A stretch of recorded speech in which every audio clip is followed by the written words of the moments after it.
ഇന്ന് നമ്മൾ പത്മഭൂഷൺ പ്രേം നസീറിൻ്റെ 100ാം ജന്മദിനാഘോഷ പരിപാടികളിലേക്ക് പങ്കെടുക്കാനാണ് വന്നിരിക്കുന്നത് കേട്ടോ.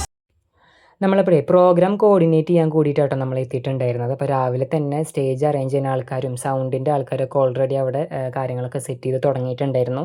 പഴയ ഗാനങ്ങൾ കരോക്കെ വെച്ചിട്ട് പാടുന്ന പരിപാടി കൂടി ഉണ്ടായിരുന്നു കേട്ടോ. നമ്മൾ മെയിനായിട്ട് വന്നിരിക്കുന്നത് അതിന് വേണ്ടിയിട്ടാണ്, പാട്ടും കാര്യങ്ങളൊക്കെ സെറ്റ് ചെയ്യാൻ വേണ്ടിയിട്ട്. Prem Nazir social culture organisation അവരായിട്ട് ഈ പ്രോഗ്രാമും കാര്യങ്ങളൊക്കെ നടത്തുന്നത്. രാവിലെ തന്നെ ഉദ്ഘാടനത്തിന് മുന്നേ തന്നെ കുറച്ച് ആൾക്കാർ കരോക്കെ വെച്ചിട്ട് പഴയ ഗാനങ്ങളൊക്കെ പാടി. അതിന് ശേഷമായിട്ട് നമ്മൾ കുറച്ച് പാട്ടുകളൊക്കെ കഴിഞ്ഞിട്ടാണ് ഉദ്ഘാടന ചടങ്ങ് ഉണ്ടായിരുന്നത്.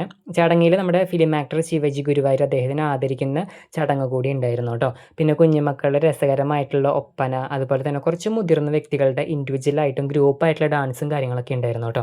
അപ്പോൾ ഇതൊക്കെ കാണുന്ന സമയത്ത് നമുക്ക് അവിടെ ഇരിക്കുമ്പോൾ ഒരു പ്രത്യേക ഒരു വൈബായിരുന്നു. കാരണം അവർ ഇത്രയും തിരക്കുകൾക്കിടയിൽ ഈ ഒരു ഏജിൽ അവർ ഇത്രയും കാര്യങ്ങൾ ചെയ്യുന്നുണ്ടല്ലോ ആക്റ്റീവായിട്ട് എന്നുള്ളതൊക്കെ നമുക്ക് ലൈവായിട്ട് കാണുമ്പോൾ നമ്മളൊന്നും ഈ പ്രായത്തിൽ ഒന്നും ചെയ്യുന്നില്ല, ഇനി ഒരുപാട് കാര്യങ്ങൾ ചെയ്യണം എന്നൊക്കെയുള്ളൊരു തോട്ടൊക്കെ നമുക്ക് വന്നു കേട്ടോ.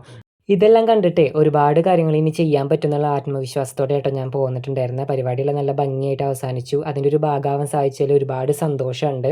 അപ്പോൾ ഒരുപാട് ഹാപ്പി ആയിട്ടാണ് കേട്ടോ ഞാൻ തിരിച്ചു പോന്നിട്ടുണ്ടായിരുന്നത്.